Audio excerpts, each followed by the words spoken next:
반갑습니다. 굉장히 오래간만에 뵙는 것 같아요. 느낌이요. 네, 오늘은 추수감사 주일로 지내는 주일입니다. 이 추수감사 주일은 성경에서 그 근거를 찾을 수 있는데, 성경에서 근거를 찾자면 7절기 가운데 하나인 초막절에서 그 유래를 찾을 수 있습니다. 우리가 알고 있듯이 성경에 7절기가 있죠. 봄 절기는 6월절, 무교절, 초실절, 오순절 이 4개의 절기가 있고, 그 다음에 이제 가을에 와서 나팔절과 대속주일과 그리고 초막절 이렇게 3절기. 그래서 성경에서는 7가지의 절기를 우리에게 지키라고 하나님께서 그렇게 말씀하셨는데, 그 마지막 절기 초막절에 해당되는 그 절기가 바로 이 추수감사 주일과 연관된 그런 절기입니다. 이 초막절은 이름이 2개입니다. 그래서 첫 번째로 종교적인 이름으로 우리가 초막절이라고 그렇게 부르고, 그 다음에 농사적인 그런 이름으로는 우리가 수장절이라고 그렇게 부릅니다. 그래서 초막절 그러면 하그 수콧이라고 해서, 수콧은 수카가 초막입니다. 장막. 그래서 하그는 절기고요. 그래서 하그 수콧, 초막절은 바로 초막을 지어서 그 안에서 지내는 그런 절기라는 것을 그렇게 표현해 주는 이름입니다. 그래서 이 초막절에는 종교적인 그런 굉장히 영적인 의미, 중요한 의미들을 담고 있는 그런 종교적인 의식들이 많이 행해지고 있습니다. 그런 부분에 대해서는 예전에 이제 좀 다뤘었기 때문에 못 들으신 분들은 이제 천천히 나중에 듣기로 하고요. 그 다음에 2번째로 오늘 우리가 이제 이야기하고자 하는 것은 농사적인 그런 의미의 이름인 수장절, 수장절에 대해서 이야기를 하기 원합니다. 수장절은 하그 아시프라고 하는 그런 이름을 가집니다. 그래서 하그 절기이고, 아시프 그러면 이렇게 모아드린다 그런 뜻을 가지고 있는 단어입니다. 그래서 추수의 이 물들, 추수물들을 이렇게 거두어들여서 저장한다라는 그런 의미를 가지고 있는 것이 바로 수장절의 의미입니다. 성경에서는 보면 2번의 초실절이 있습니다. 초실이라는 것은 첫 열매입니다. 첫 열매를 거두어서 드리는 그런 시기가 2번이 있습니다. 그래서 우리 오늘 보면은 맥추절을 지키라 그렇게 얘기하죠. 그리고 또 수장절을 지키라, 그렇게 2가지를 지키라고 말씀하시죠. 바로 이 수장절과 맥추절 이 2가지가 2번의 초실, 즉 첫 열매를 드리는 그런 절기입니다. 그래서 맥추절 그러면 보리맥자를 쓰죠. 그래서 이스라엘은 4월에서 6월 정도 이 시기에 77절 기간, 여러분 아시죠? 77절 49일 동안에 77에 49, 49일을 지나서 50일째 되는 날을 오순절이라고 합니다. 그래서 이 77절에 해당되는 4월에서 6월까지 이 기간에 보리와 밀을 추수합니다.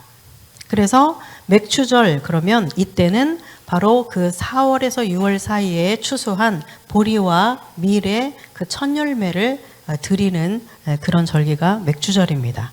그리고 나서 이제 가을이 되어서 8월에서 10월까지 이 사이에는 바로 과일을 추수하는 시기입니다. 그래서 이때 과일을 거두어 들여서 이것을 하나님 앞에 첫 열매를 드리면서 지키는 것이 바로 수장절이죠. 우리는 이제 과일 그러면 우리는 후식이나 아니면 간식이나 이런 식으로 생각을 하고 있지만, 이스라엘에서 과일은 양식입니다. 밀, 보리와 같은 그런 양식의 개념을 가지고 있는 것이 바로 이 이스라엘에서의 과일입니다. 그래서 보리, 밀과 함께 이 5가지의 중요 그 과일들을 합해서 7대 산물이라고 그렇게 이야기합니다. 성경에 보면 신명기 8장 8절에 보면 여기 보이시죠? 밀, 보리, 포도, 무화과, 석류, 감람나무, 꿀, 이렇게 7가지를 이야기하고 있죠.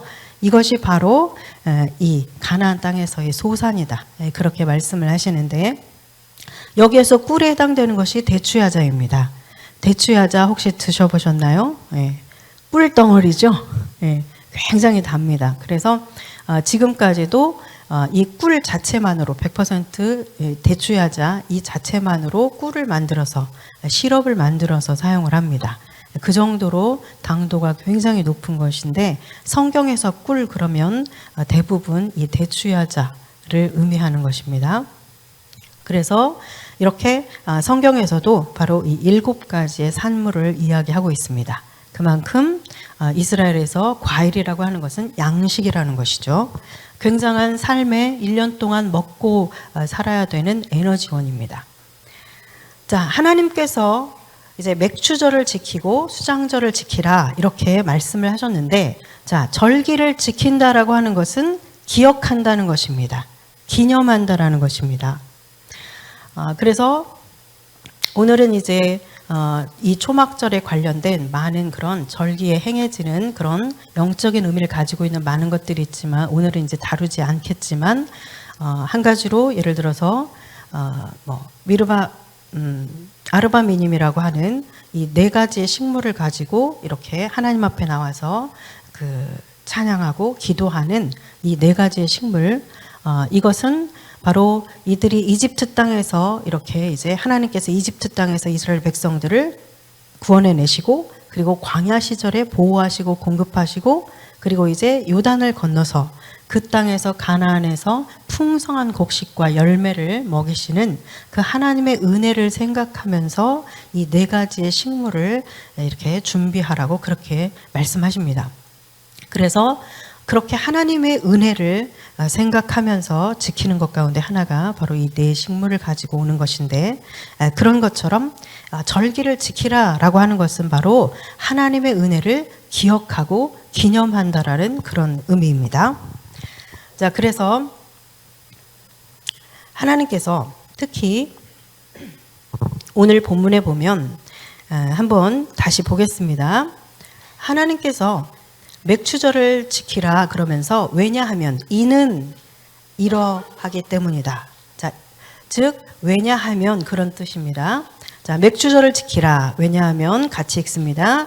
내가 수고하여 밭에 뿌린 것의 첫 열매를 거둠이니라. 수장절을 지키라. 이는 같이 읽습니다. 내가 수고하여 이룬 것을 연말에 밭에서부터 거두어 저장함이니라. 아멘. 여기에서 보면 네가 수고해서 뿌린 것의 열매를 거두었기 때문이다 그렇게 말씀합니다. 그리고 네가 수고해서 이룬 것을 거두었기 때문이다 그렇게 말씀합니다. 즉 우리가 수고한 것 그것을 거두었기 때문에 그것에 감사하면서 수장절과 맥추절을 지키라고 그렇게 말씀하시는 겁니다. 자, 그러면 내가 수고해서 얻은 건데 그걸 왜 하나님께 감사해야 되지? 예, 이런 생각을 혹시 하는 사람들이 있을지도 모르겠습니다. 가끔 그런 질문을 아마 한 경험이 있는 사람들이 또 많이 있을 것입니다.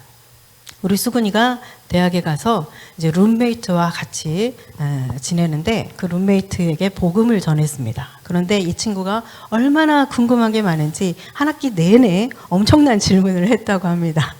그 중에 한 질문이 뭐냐면 우리가 노력해서 열심히 공부하고 열심히 노력하고 해서 그 좋은 결과를 얻으면 우리는 그냥 내가 노력해서 그 결실을 맺었다 이렇게 생각하는데 너희들은 왜 크리스찬들은 왜 하나님께 감사하다고 그래? 예, 이렇게 질문을 했다고 합니다. 네, 그렇게 질문을 할 수 있겠죠. 네, 이스라엘은 지금 우기입니다. 우기.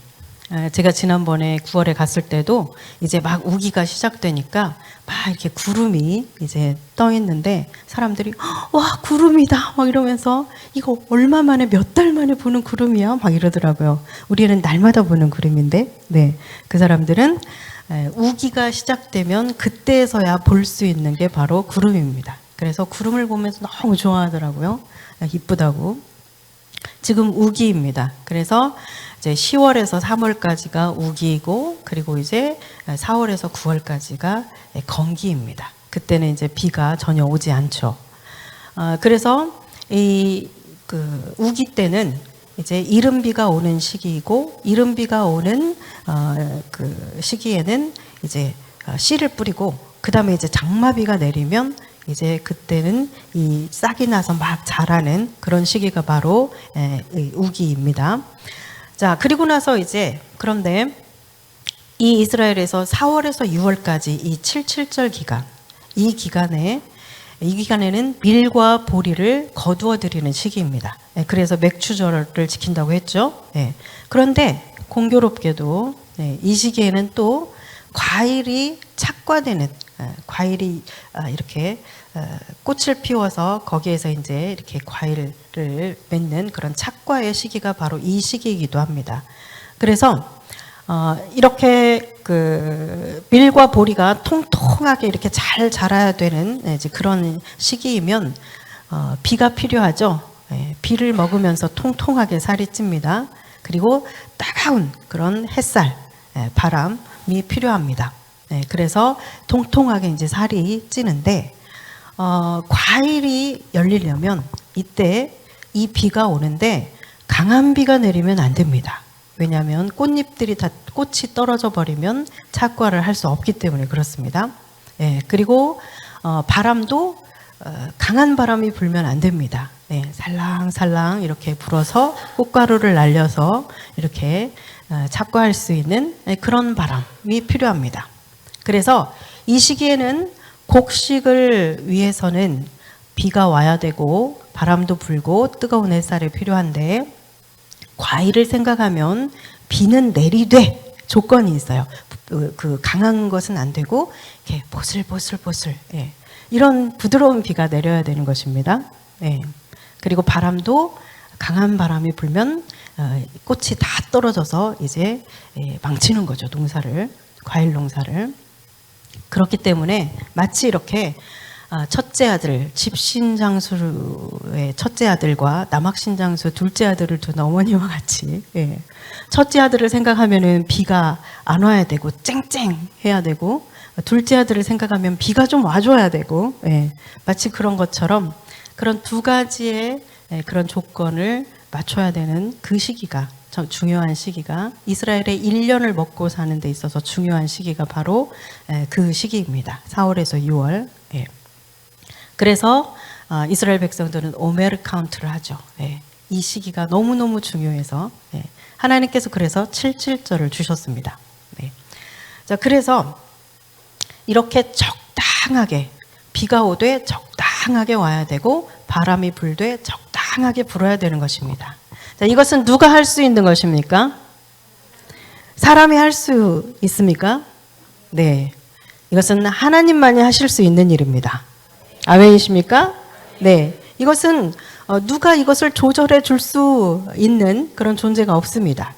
하나님만이 하실 수 있는 영역입니다. 그래서 이스라엘 백성들은 씨를 뿌리는 건 내가 하고 그것이 자라나서 열매를 맺게 하는 것은 하나님이 하신다라고 하는 그런 이야기들을 합니다. 그러나 이것은 이스라엘 백성들만에게 해당되는 이야기가 아니죠. 우리에게도 해당되는 이야기입니다. 그래서 대대로 인간의 그 종교 역사에서 보면 태양을 신으로 삼고, 그리고 바람과 비를 관장한다고 생각하는 그런 어떤 이름 모를 신들을 만들어 놓고 그 신들에게 제사를 지내고 그렇게 기도하는 그런 모습들을 우리는 볼 수 있습니다. 왜냐하면 그 일들은 바로 인간의 영역에 속하지 않다는 것을 그들이 알기 때문에 그렇습니다. 이것은 하나님의 영역입니다. 이것은 오늘날 지금까지도 마찬가지입니다. 산업혁명 이후에 최첨단의 그런 기술을 가지고 있는 그런 지금이라고 하지만, 지금도 역시 여전히 폭우와 태풍 앞에서 인간은 무력합니다. 일본에서 있었던 그 쓰나미, 여러분들 기억하시죠? 그 쓰나미가 한번 슉 몰고 가니까 망연자실한 그런 인간의 그 무력한 모습, 무로 그 앞에 설 수밖에 없다라는 것을 우리는 모두 지켜봤습니다. 해마다 태풍, 폭우, 이것이 중요한 그런 뉴스거리 중에 하나입니다. 지금도 여전히 고대뿐만 아니라 현대에도 이 영역은 바로 하나님의 영역입니다. 그래서 폭우와 태풍, 그리고 또 막 비가 내려서 그렇게 애써서 농사를 지은 그런 곡식들이 물에 잠기고 과일들이 다 후두두둑 떨어져서 그렇게 썩어서 나가고, 이런 모습들 앞에서 손을 쓰지 못하고 있는 그런 인간의 모습, 이것을 우리는 지금도, 현대를 살아가고 있는 지금도 우리는 뉴스를 통해서 자주 보게 됩니다. 그렇습니까? 네. 아무리 4차 산업혁명이 어떻고 해도 인간을 먹여 살리는 것, 인간이 먹고 살아가는 데 있어서는 1차 산업이 그것을 감당해야 되는 것입니다. 그런데 그것은 바로 인간의 영역이 아니라는 것이죠. 우리가 우크라이나 전쟁을 통해서 본 것처럼 그 한 곳에서의 전쟁이 전 세계적으로 식량의 문제와 그리고 어떤 물가를 폭등시키는 이런 문제들을 가지고 오죠. 그것이 바로 우리의 삶입니다. 그리고 기후 온난화, 이것으로 인해서 해마다 산불이 일어나죠. 거대한 산불이 일어납니다. 그래서 올해, 작년, 재작년 연거푸 계속해서 이 뜨거운 열기 때문에, 폭염 때문에 자연적인 산불이 일어나서 3개월 동안 계속 그 불을 잡지 못해서 3개월 동안 계속 타고 또 5개월 동안 계속 타고, 이런 산불들이 미국이나 이제는 유럽에서까지 계속해서 이런 산불이 일어나고 있습니다. 그래서 어마어마한 헥타르를, 이 지구의 땅덩어리들을 불로 태우고 있죠. 그러나 이 앞에서 인간은 참 무력합니다. 결국은 호주에서 산불이나 캘리포니아에서 산불이나 이런 것들을 끄는데 3개월 이상, 5개월 이상, 6개월 가까이 그렇게 걸려서 겨우 불을 끄는, 그것이 바로 인간의 무력함입니다. 우리의 존재입니다. 맞습니까? 그래서 우리는 이런 그 상황 속에서 그냥 떠들썩하게 기후 재난이다, 이걸 어떻게 해결해야 되는가, 이렇게 보도만 시끄럽게 할 뿐이지 해결할 수 있는 방법이 없습니다. 지금도 인류를 수천 년 동안 먹여 살려왔던 그 많은 호수, 강들, 그리고 저수지들이 굉장히 급격하게 지금 수위가 낮아지고 있습니다. 그래서 최근 몇 년 동안 그런 뉴스들을 우리는 계속 접할 수 있죠. 이제는 계속 물이 말라가고 고갈되고 있습니다. 그런데 우리가 할 수 있는 것은 물을 아낄 수 있는 방법, 전력을 아낄 수 있는 방법, 그리고 탄소를 줄이는 방법, 이런 것들을 우리가 궁리하면서 우리가 살아가는 데 있어서 이 자연을 해치는, 하나님이 인간을 살게 하신 이 자연들을 해치지 않는, 그것을 조금 줄이는 방법만을 가지고 골머리를 앓으면서 그렇게 생각하는 것 말고는 인간이 할 수 있는 방법이 없습니다. 그게 바로 사람입니다. 맞습니까? 그래서 성경에서는 이 복과 저주 혹은 상벌, 이런 것들을 이야기할 때 바로 너희가 수고한 대로 얻는 것, 이것이 복이다라고 하는 것을 말씀하십니다. 그리고 그 반대로 너희가 수고했으나 그것을 다른 사람들이 취한다, 메뚜기가 그것을 다 먹는다, 땅이 소산을 내지 못한다, 씨를 뿌렸으나 열매를 얻지 못한다, 이런 말씀들을 하십니다. 우리가 수고한 대로 그 수고의 결과를 얻는 것이 당연한 것입니까? 당연한 것입니까? 그렇지 않습니다. 우리가 수고해서 마땅히 열매를 얻는 것이라고 생각하지만, 그러나 그것은 하나님의 영역에 속한, 그 영역에서 하나님께서 우리에게 은혜를 베푸셨기 때문에 그 결과를 얻을 수 있는 것입니다. 아멘. 그렇습니다. 우리가 수고한 대로 그 수고의 결과를 얻는 것은, 그것은 하나님의 은혜입니다. 아멘. 네. 자, 그래서 시편 127편 1절에서는 이렇게 얘기하죠. 같이 읽습니다. 여호와께서 집을 세우지 아니하시면 세우는 자의 수계가 헛되며 여호와께서 성을 지키지 아니하시면 파수꾼의 깨어있음이 헛되도다. 아멘. 네, 하나님께서 은혜를 베풀어 주시지 않으면 우리의 모든 수고가 헛될 수 있다는 것을 말씀하십니다. 시편 128편 2절 같이 읽습니다. 내가 내 손이 수고한 대로 먹을 것이라 내가 복되고 형통하리로다. 아멘. 예, 하나님께서는 이 성경을 통해서 우리가 수고한 대로 먹는 것, 이것이 복이라고 말씀하십니다. 이것이 형통이라고 말씀하십니다. 아멘. 여러분들 그런 생각 해보셨습니까? 내가 열심히 일해서 그 결과를 얻고 그 열매를 먹을 때 이것이 복이다. 나는 복된 사람이야. 나는 형통해. 이렇게 생각해 보신 적 있으신가요? 네.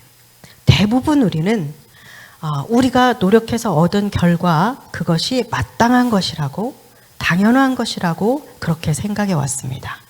그러나 하나님은 분명하게 말씀하십니다. 네가 수고한 대로 그 결과를 얻는 것, 그 열매를 먹는 것은 복이다. 복된 것이다. 형통한 것이다. 여러분 형통한 삶을 살고 있습니까? 아멘. 네.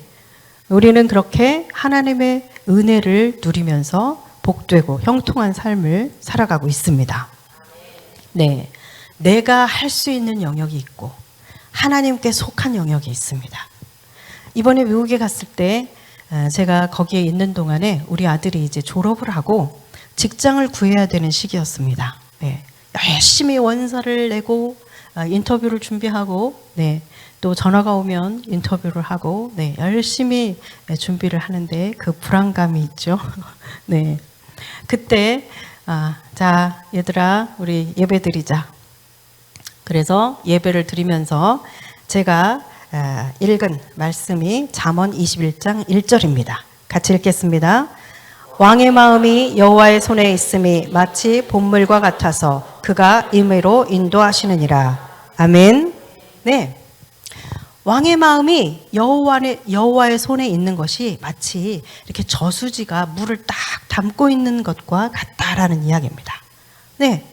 저수지가 물을 딱 담고 있는 것처럼 모든 사람의 이 마음을 하나님이 딱 담고 계시다는 얘기입니다. 하나님의 손 안에 달려있다라는 것이죠. 예. 그래서 이 말씀을 읽으면서 모든 것은 하나님의 손에 달려있다. 하나님의 마음을 살아. 제가 그랬습니다.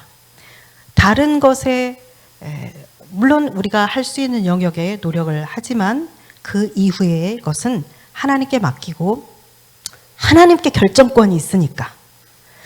네가 열심히 인터뷰를 준비하고 면접을 봐도 너에 대해서 판단하고 선택하고 결정할 사람은 그 사람의 마음은 하나님의 손 안에 있어. 그러니까 하나님의 마음을 사. 하나님께 잘 보여. 그렇게 제가 얘기를 했습니다. 하나님의 마음을 움직여라. 그렇습니다. 우리가 할 수 있는 영역이 있고 하나님의 영역이 있습니다. 우리는 그리고 기도를 통해서 그 하나님의 마음을 움직일 수 있습니다. 아멘. 네, 기도는 놀라운 것입니다. 네. 그러면서 이 아들이 이제 최근에 통화를 하면서 책을 이제 그 일주일에 150페이지씩 읽고서 그걸 가지고 이제 같이 이렇게 토론하는 나눔을 하는 이제 그런 그룹에서 이제 공부를 줌으로 이렇게 하고 있었어요. 그런데 그때 이 아들이 이제 직장을 구하면서 그런 얘기를 한 적이 있거든요. 하나님의 뜻이라면 되게 해주시고 하나님의 뜻이 아니라면 되지 않게 해주세요. 좀 속이 쓰리겠죠? 네. 그렇게 기도한다라는 말을 듣고 제가 그렇게 기도하는 것도 좋은데 네. 왜냐하면 그 마음을 제가 이해합니다. 저도 예전에 그 순수한 마음으로 하나님의 뜻이 아니라면 괜찮습니다. 하나님 뜻이라면 허락해 주세요. 뭐 이렇게 기도를 했던 여러분들도 다 그런 경험이 있으시죠? 예, 그렇게 기도를 했으니까요. 그런데 제가 그때 그렇게 얘기했습니다. 예, 그렇게 기도하는 것도 뭐 좋을 수 있는데 하나님의 뜻이냐 아니냐는 하나님이 알아서 정리하셔. 그러니까 네가 원하는 걸 말씀드려. 하나님, 저 이걸 원해요. 이렇게 네가 원하는 걸 말씀드려.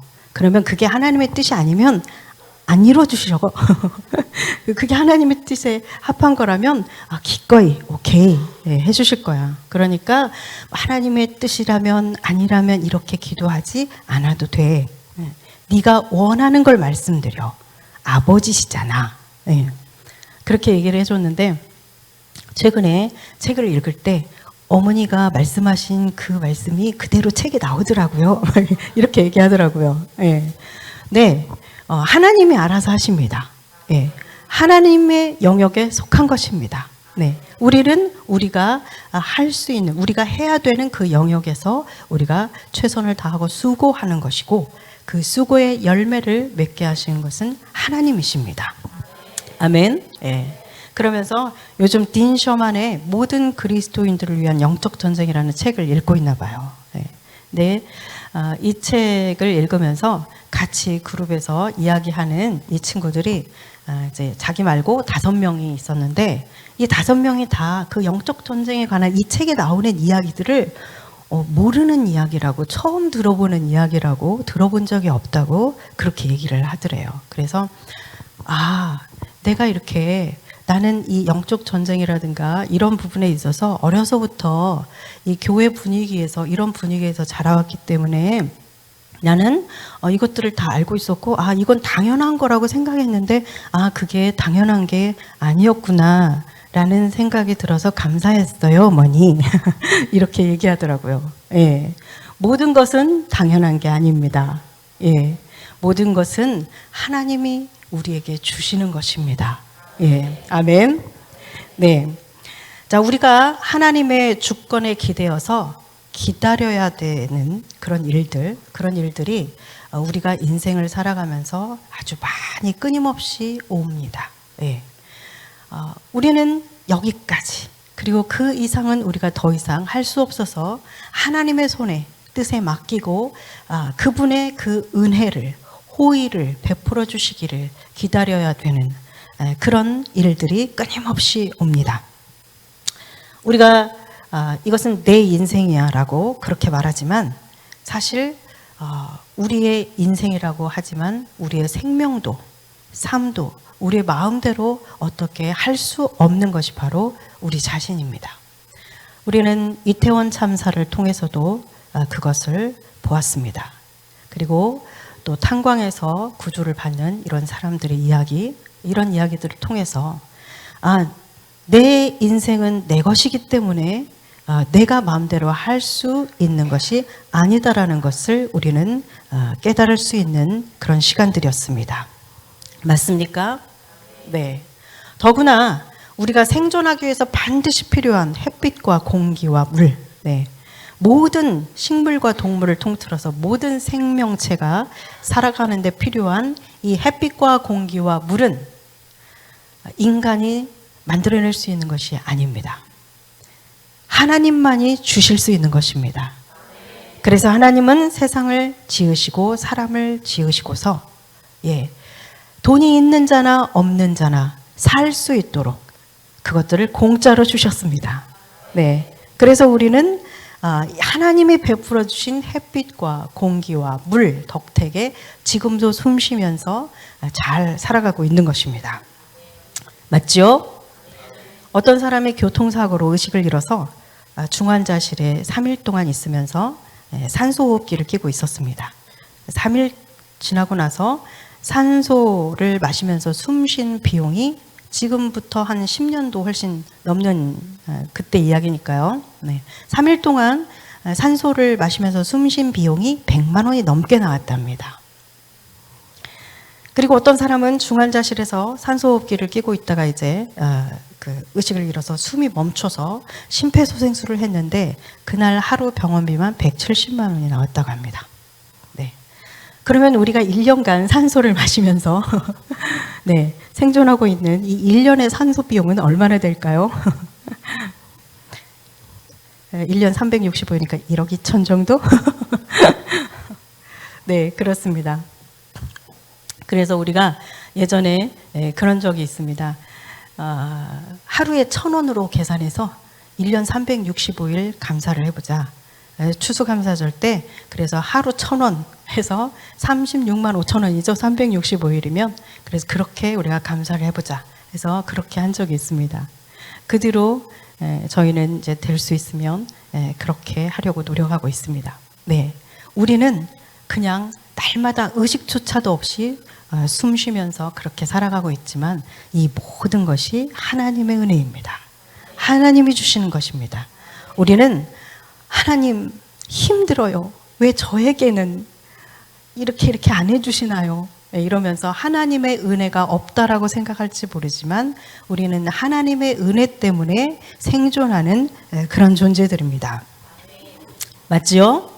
네. 저는 제 삶 자체가 정말 이 하나님의 주권, 하나님의 그 시간 안에 있다라는 것을 인정할 수밖에 없는 그런 삶을 살았습니다. 네.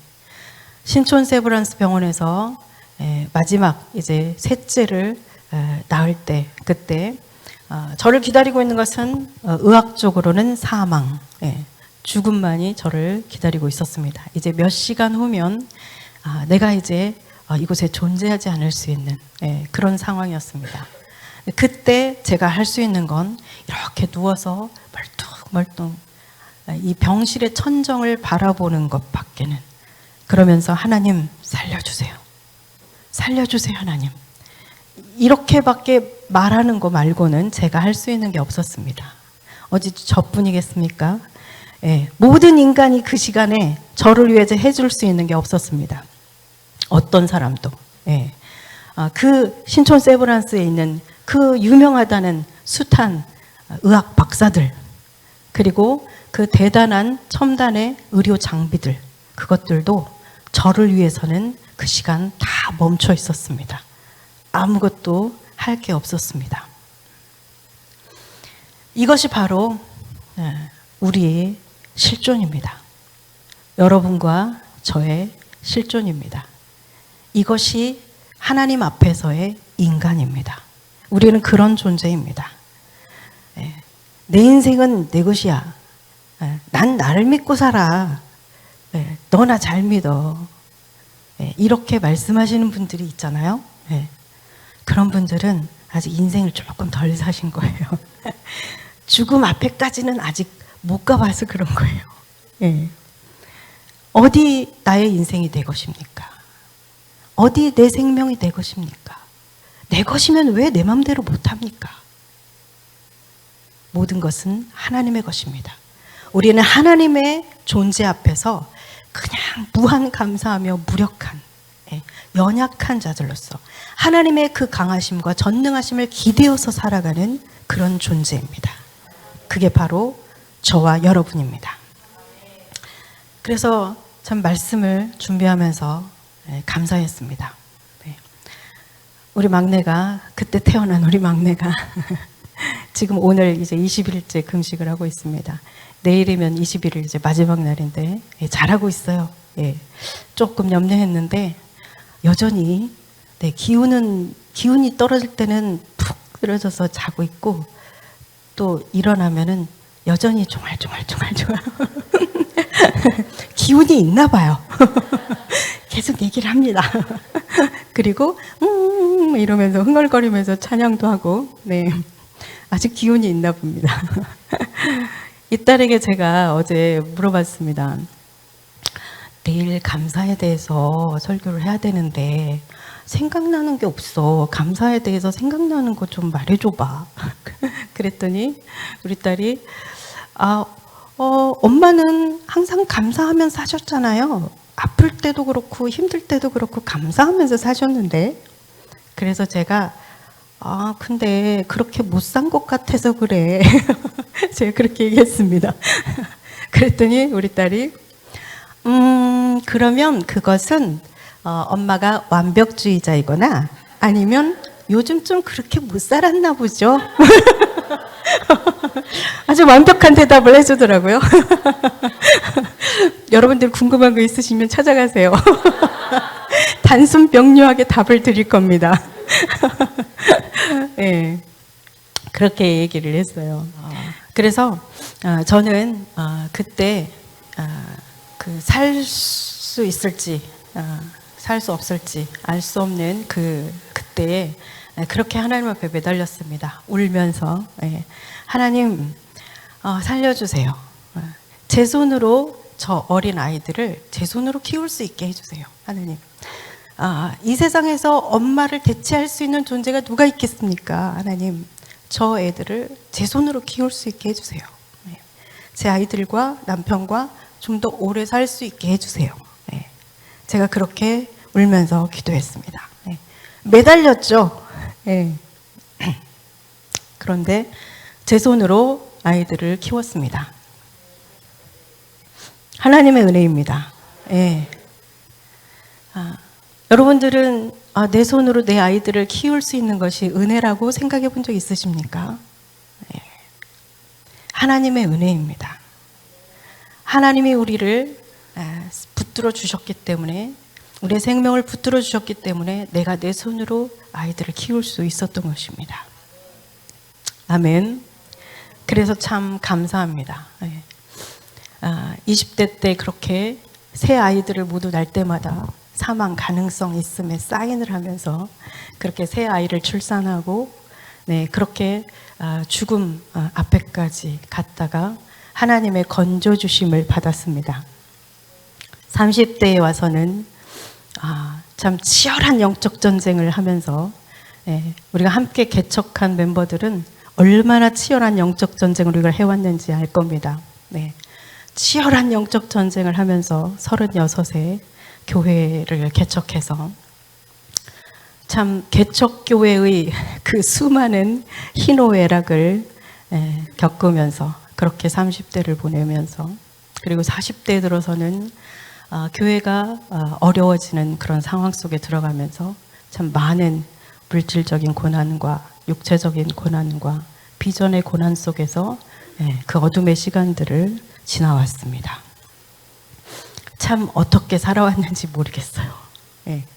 그냥 정말 하나님의 은혜로 그 시간들을 통과해 온 것 같습니다. 하나님이 아니면 견딜 수 없는 시간들이었습니다. 지금 이 자리에 우리가 그동안의 그 어두움의 시간들에 우리가 끝까지 포기하지 않고 그냥 하나님이 세우신 이 교회에 우리가 서 있을 수 있도록 그 작은 힘 하나님께서 주시고 붙들어 주신 것, 하나님의 은혜입니다. 모든 것이 하나님의 은혜입니다. 그러면서 그 가장 힘든 시기에 또 정말 초자연적인, 우리에게는 정말 불가능한 새 아이들이 대학을 졸업하는 그 학교를 다니는, 그리고 졸업하는 그런 은혜를 또 경험했습니다. 정말 우리의 노력과 어떤 우리의 능력으로는 불가능한 그 삶을 살아왔습니다.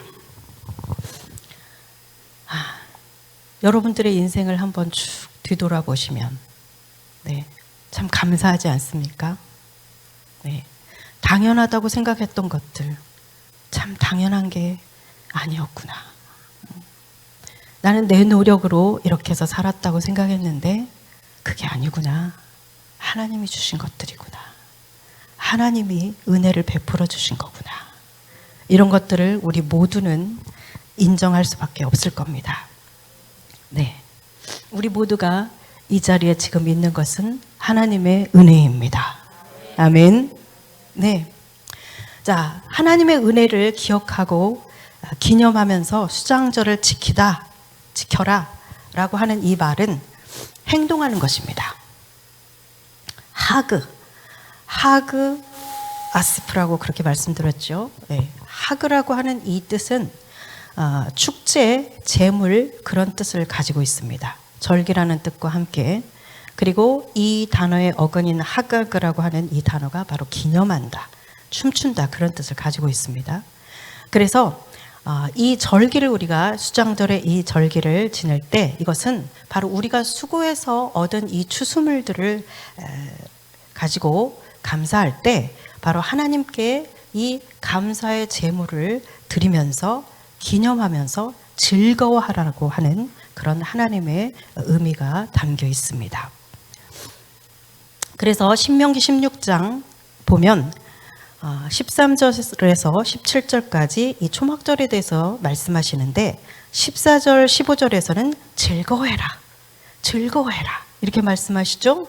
예, 우리가 하나님께서 우리 안에 어떤 아쉬움이 있거나 좀 그런 것들이 있다 할지라도 돌이켜보면 하나님의 은혜 때문에 우리가 지금 이 자리에 있다는 걸 생각하면 우리는 즐거워할 수 있습니다. 그래서 하나님께서 즐거워하라고 하시죠. 예, 춤춘다는 의미를 가지고 있습니다. 축제입니다. 그리고 16절, 17절에서는 너희가 빈손으로 여호와를 뵙지 말고 힘대로 드려라 이렇게 말씀하시죠.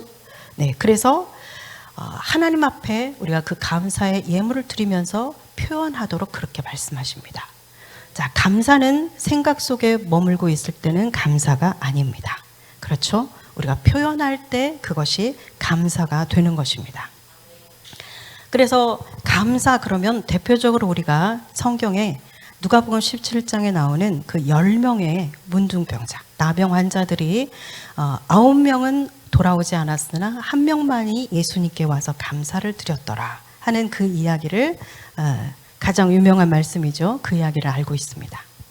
자, 어떤 사람이 찰스 브라운이라고 하는 사람이 이 메시지에 대해서 아주 재미있는 심리 분석 패러디를 했습니다. 자, 나머지 9명은 왜 감사하지 못한 줄 알아요? 자, 그러면서 자, 첫 번째 사람은 병이 진짜 나은 건지 아닌지 확인하느라 감사를 못했답니다. 두 번째 사람은 병이 낫기는 했지만 재발할지 모르니까 조금 더 두고 보자 이러다가 감사를 하지 못했다고 합니다. 자, 그리고 세 번째 사람은 더러운 옷도 좀 갈아입고 목욕도 하고 이렇게 예물도 준비하고 해서 나중에 찾아뵈야지 이렇게 생각을 하다가 감사하지 못했답니다. 그리고 네 번째 사람은 이제 보니까 이건 나병이 아니었던 것 같아. 이거 오진이었던 것 같아. 그래서 나은 거야. 이렇게 생각을 하느라 감사를 못했답니다. 다섯 번째 사람은 잠깐 증상이 조금 나아진 거겠지. 이 겉에 있는 부스럼은 떨어졌지만 이 속에는 아직 안 나았을걸? 뭐 이러면서 그러느라고 감사하지 못했다고 합니다. 의심하느라고. 자, 한 사람은 일단 제사장에게 이렇게 뛰어가서 자, 몸을 보이고 완전히 낫다라는 걸 인정받고 나서 와! 막 너무 좋아서 막 거리를 활보하고 다니면서 기뻐하느라고 감사를 못했다고 합니다.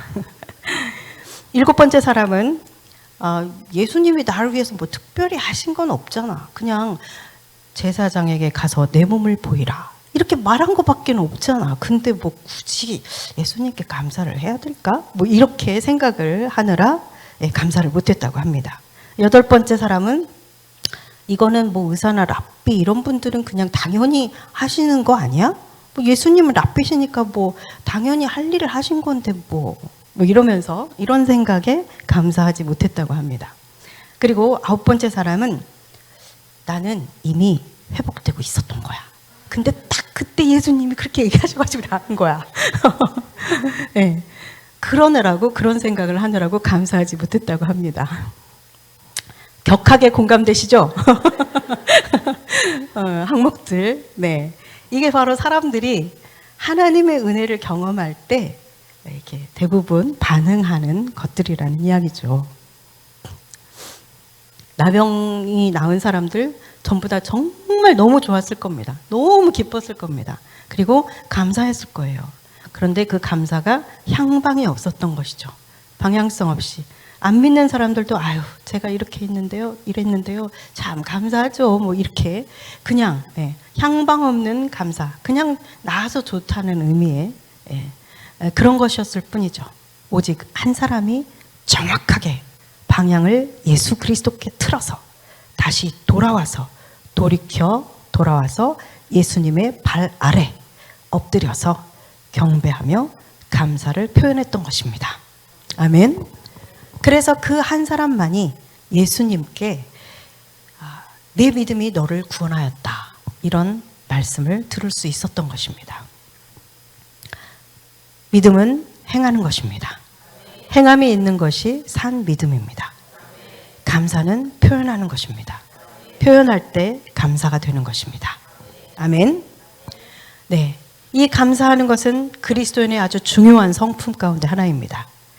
이용숙 박사의 12가지 성품, 이 성품 안에도 감사라고 하는 성품이 들어가 있습니다. 네, 이 감사는 아주 중요한 성품 가운데 하나죠.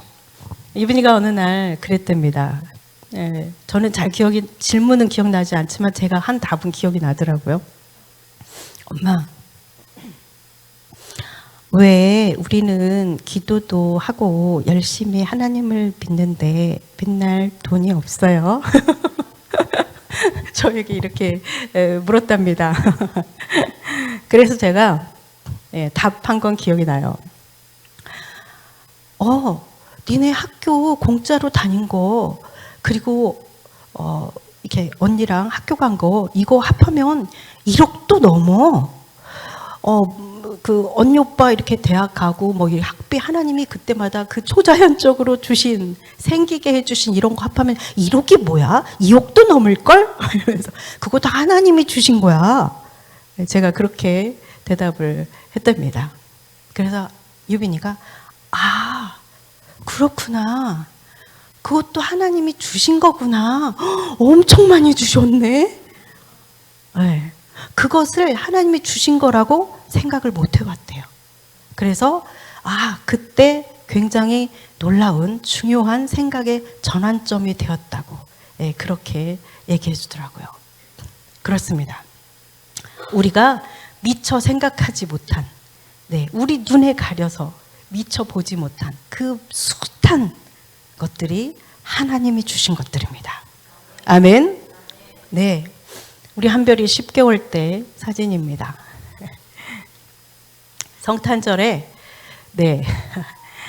우리 1년이 아니죠. 10개월 동안 모아놓은 저금통을 이제 깨서 이렇게 포장, 상자에 차곡차곡 놔서 포장을 해서, 제가 이제 그 오아시스죠, 이렇게 꽃꽂이 하는 거, 그거 사다가 이렇게 이제 잎을 사다가 꽂고 뭐 초로 장식하고 이렇게 해놓고서, 자, 한별아, 예수님께 예물 드리자 이러면서 예물을 드리는 그런 모습입니다. 10개월 때 모습입니다. 우리 수근이 유빈이도 어렸을 때 한 대여섯 살, 6살 그 정도까지는 해마다 그렇게 했던 것 같아요. 그래서 1년 동안 저금통 모으면 상당히 되더라고요. 그래서 이것을 잘 예쁘게 반짝반짝 빛나는 포장지로 포장을 해서 하나님께 예쁘게 그렇게 예물을 드리는 그런 것들을 우리 아이들이 어렸을 때 그렇게 이제 해왔습니다.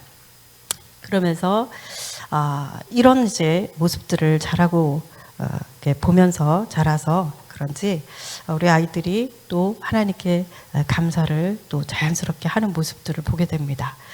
우리 수근이가 대학을 합격했을 때 저는 이제 몰랐는데, 가고 나서 이렇게 보니까 봉투에 하나님께 감사 헌금을 하고 갔더라고요. 그래서 제가 그걸 보면서 이미 떠난 우리 아들을 생각하며 참 뿌듯한 마음이 들더라고요. 참 감사하다. 기특한 것이. 이렇게 말하지 않아도 일이 있을 때마다 항상 하나님께 이렇게 감사의 예물을 드리는, 거금 5만 원 하면서 하나님, 이래서 감사하고 이래서 감사하고 앞으로도 공부를 마칠 때까지 하나님께서 채워주실 것 감사하고, 이런 감사를 이렇게 적어서 하고 갔더라고요. 그래서 제가 너무 참 뿌듯해서 찍어놨어요. 우리 아들이 하나님께 감사하는 그 예쁜 마음을 기억하고 싶어서. 근데 오늘 써먹네요.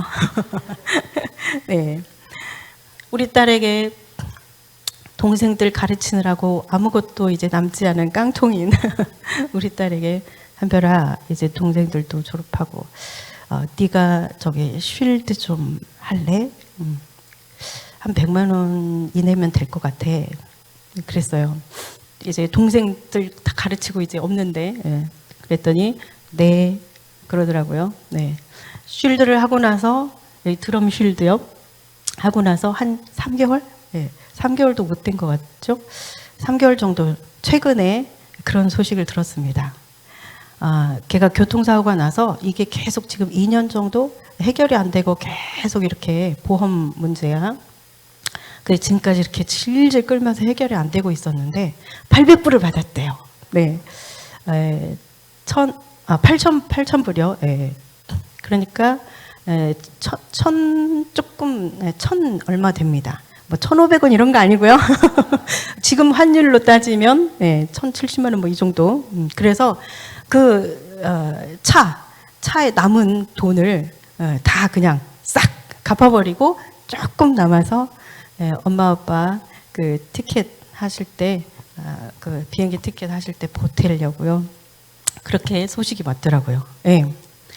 80만 원 드렸는데 8,000불이 돼가지고 왔습니다. 우리가 감사하면 그 이후의 일들은 하나님께서 하십니다. 감사할 때는 계산하지 않습니다. 얘가 힘들거든요. 방세만 동생 데리고 살겠다고 한 달 방세만 200만 원이 넘습니다. 그 5월달 봄에 동생 졸업할 시즌에 맞춰서 방을 새로 얻어서 이사를 해서 방세만 200만 원이 넘어요. 뭐 세금이 23, 4%입니다. 떼가는 게. 그런데 뭐가 있겠습니까? 그러나 우리가 감사할 때는 계산하지 않습니다. 정지됩니다. 그래서 그렇게 했는데 하나님께서 또 다른 감사를 할 수 있는 것을 하나님께서 또 주신 것이죠. 그렇습니다. 계산은 하나님이 하십니다.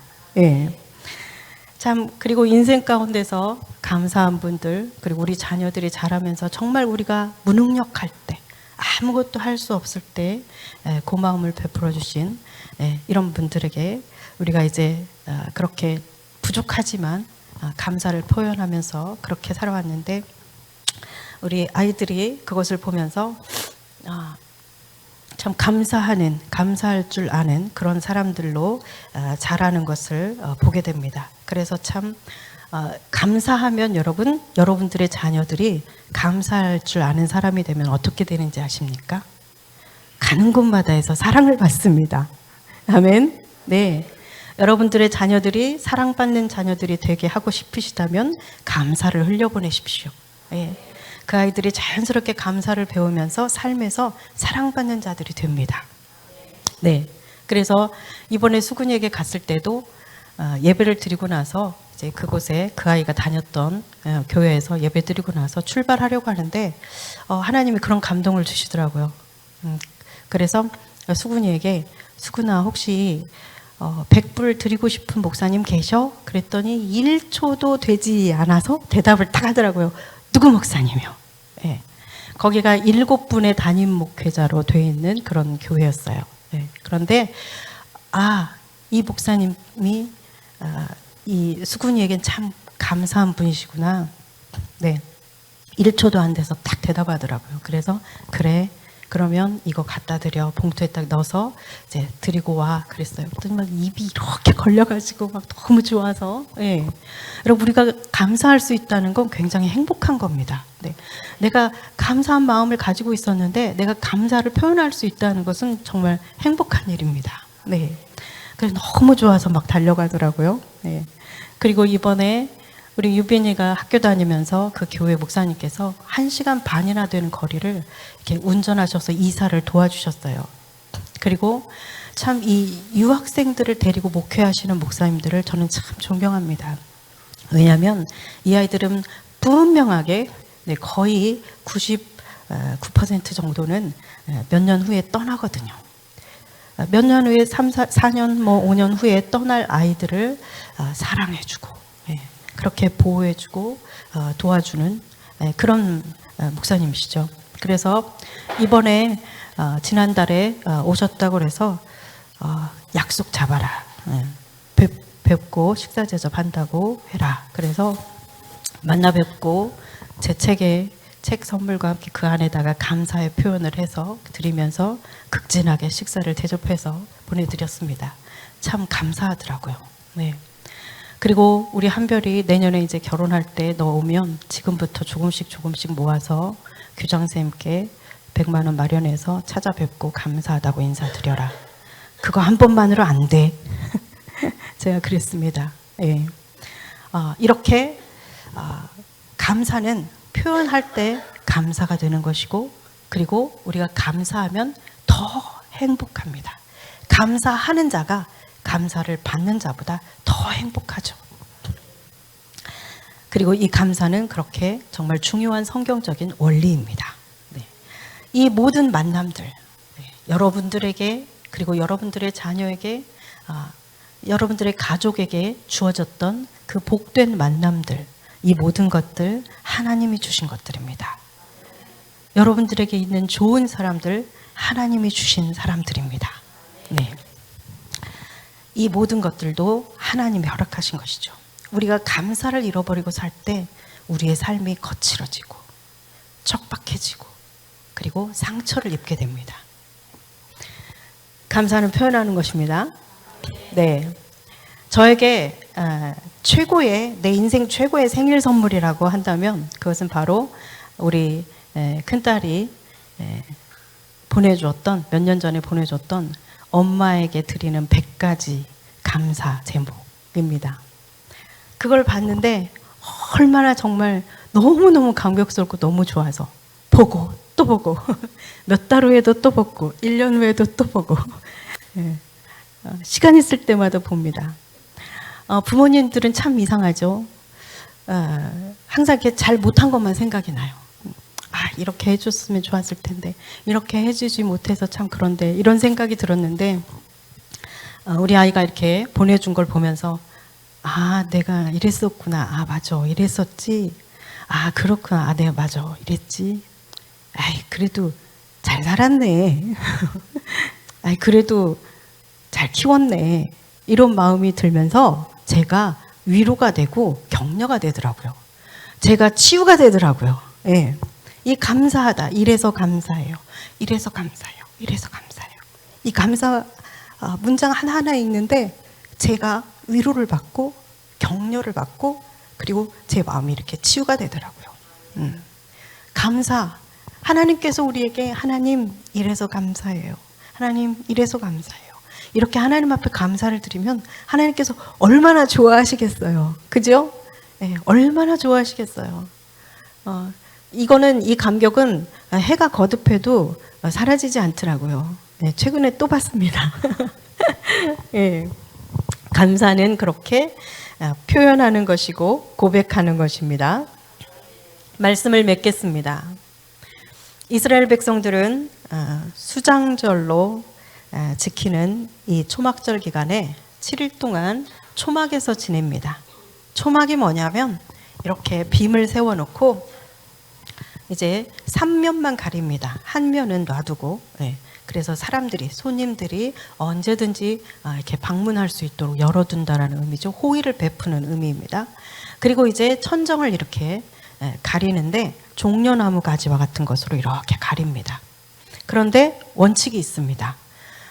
이 사이로 햇볕이 들어와야 됩니다. 햇살이 들어와야 됩니다. 그리고 이 사이로 최소한 별 3개는 보여야 됩니다.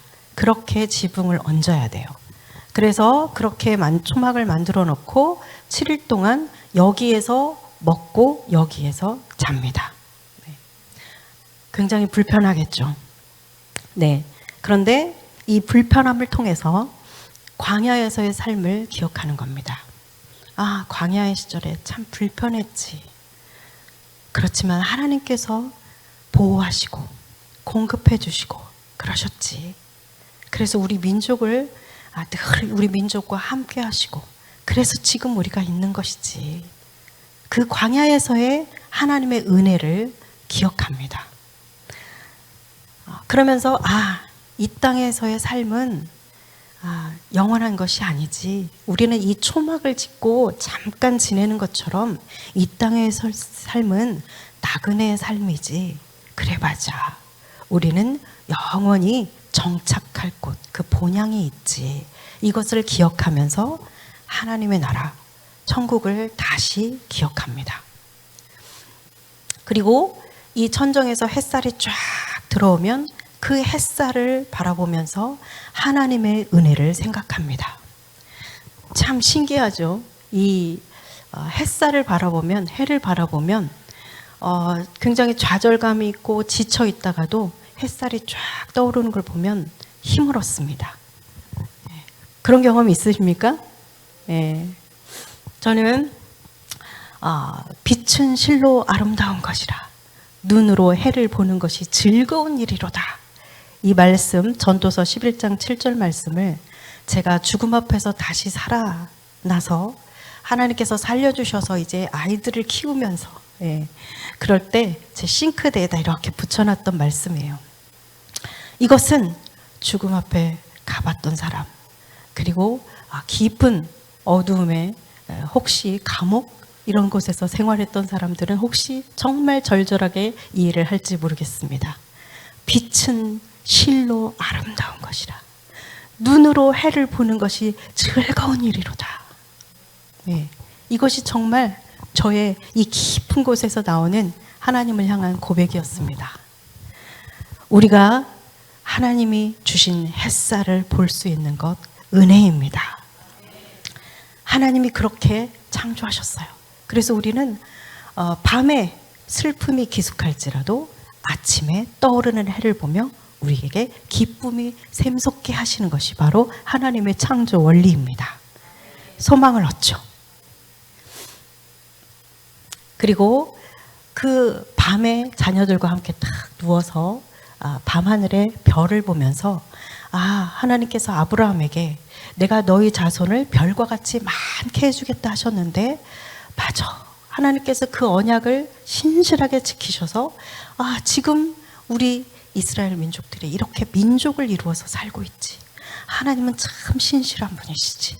하나님은 약속을 지키는 분이시지. 라고 하는 것을 기억하고 기념하는 것. 이것이 바로 초막에서의 삶입니다. 생활입니다. 그렇습니다. 저와 여러분이 바로 이 하나님의 은혜를 기억하고 기념하고 그리고 감사를 표현하면서 살아가는 행복한 사람이 될 수 있기를 바랍니다.